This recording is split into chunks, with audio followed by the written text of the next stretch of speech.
Welcome today in front of me Realme Narzo 50A Prime, and I'll show you how to hide developer options on this device. So first you should go into the settings application, and after that scroll down to the system section.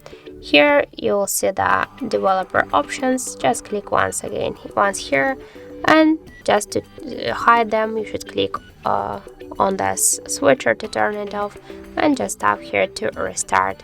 Wait a minute while the device will restart.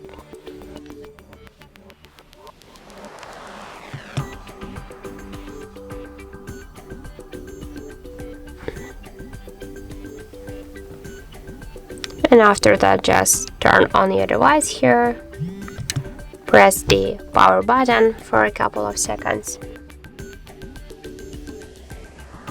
And now we'll go into the settings application again. We'll scroll down here to the system section, and here, as can you see, the developer options section is gone.